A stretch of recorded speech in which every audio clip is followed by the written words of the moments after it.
Yakuza games. They're known to be one of the greatest game series out there, somehow combining the dark, gritty criminal underworld with the most absurd things and making it work somehow. You'll be out there trying to search for help after getting stabbed, and the next moment you're fighting a group of Yakuzas in diapers. I remember seeing so much of this game back in my early high school days and decided to buy Yakuza 0 when it was on sale, and oh my god, it was perfect. The gameplay was grounded, makes you feel like you're a badass, and for how many stupid shit I've seen come from this game, the main story unexpectedly still pulled on my strings. And of course the countless amount of side content there is in the game. I fell in love not only with 0 but the entire series. After 0, I would continue playing other games in the series like Kiwami 1, 2, and 6. Even at the worst, this game was at the very least a 7 out of 10 in terms of gameplay to me. But it all peaked when I played Lost Judgment. Oh my god, this game. I cannot state how good this game is. The combat, euphoric. Dare I say orgasmic. They perfected the combat styles and the entire feel of the combat that feels fast but grounded and punchy. It was the best combat I've ever felt in a Yakuza game, and the story. It was fine. The first Judgment had a better story, but Lost Judgment's combat was incomparable to Judgment. After Lost Judgment, I kind of didn't play any Yakuza games for a while, mainly because I was broke, but I know deep down I was itching to play a Yakuza game again. So I was looking around at what I could play, and around that time, RGG Games started their 20th year anniversary stream and announced Yakuza Kiwami 3.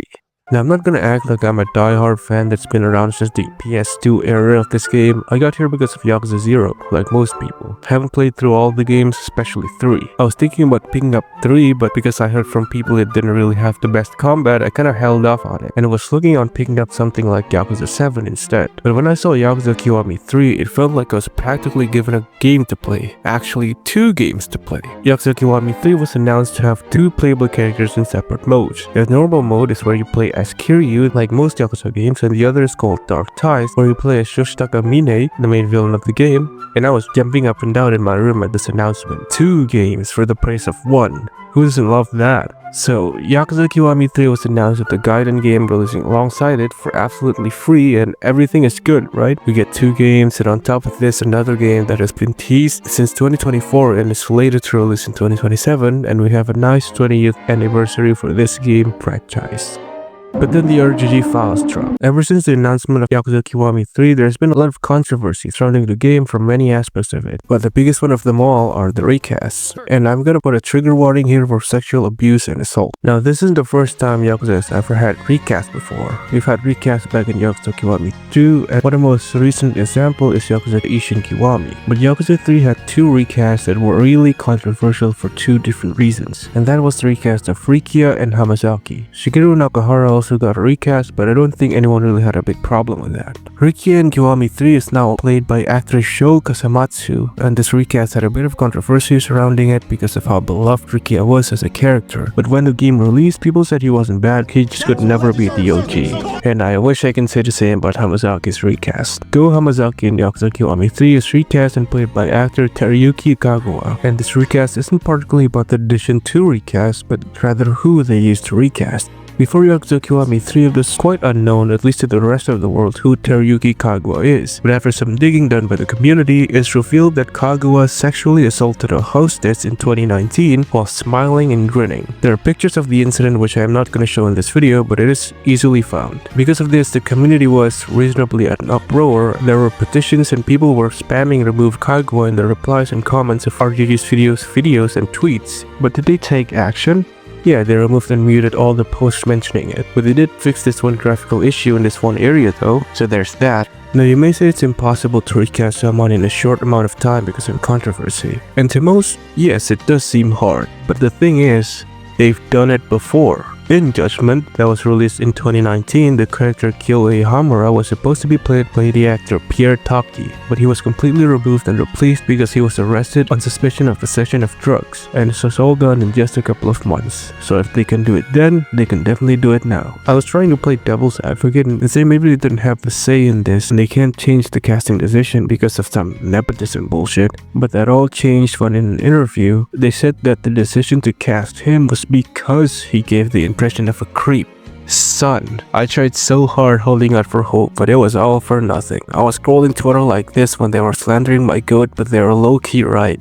This hurts especially because Kiryu has always been established by the creators as someone who won't even hit women, but unfortunately that rule doesn't apply to the creators, I guess. It's honestly disappointing because in the same game, the character who was introduced by essaying a woman was killed off by decapitation. So I think there's some sort of message they're trying to tell here. But how is the game, you might ask? Amidst all the controversy, at least the game might be good, right? Well, they released a demo and I played it and it wasn't all that great. Especially coming from the goat that was Lost Judgment, the combat was passable but not remarkable. But the main thing that really grinds everyone's gear is how much they changed and removed from the original. The biggest change they did was to the ending, where they made Mine, who dropped from like a 50-story building, somehow live after dropping in a bush for absolutely no reason. They've been doing retcons for a long time, resurrecting other characters, but something this big has never happened before. They're also announcing a new line of games, basically resetting the universe, and it feels like they're so scared of letting Kiryu go after they literally gave him cancer in 8. They also cut out a lot of important characters like Mac and motherfucking Komaki and 3/3 of the original sub-stories, which is insane. But if the cut content is that bad, you can just play the original, right?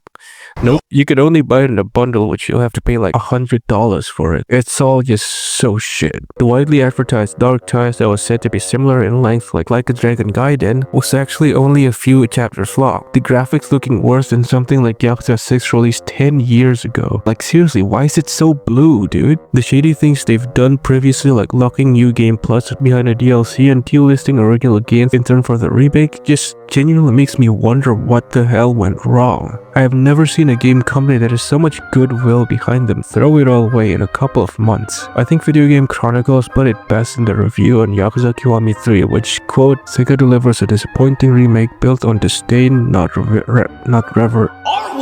reverence, looking to fix a game that wasn't broken. I find it insane how much they dropped the ball on a long-awaited and wanted remake. We had a good thing, you stupid son of a bitch! And I don't know what the future of this franchise is going to be after all this. I'll probably still keep following it, especially to see Stranger Than Heaven, which looks to be a standalone game, and from what I've seen, it looks pretty good. I just hope they don't fuck it up this time. But with that, the video concludes. Thank you all so much for watching, subscribe for more, and if there's one thing to take away from this video, is that you should play Lost Judgment.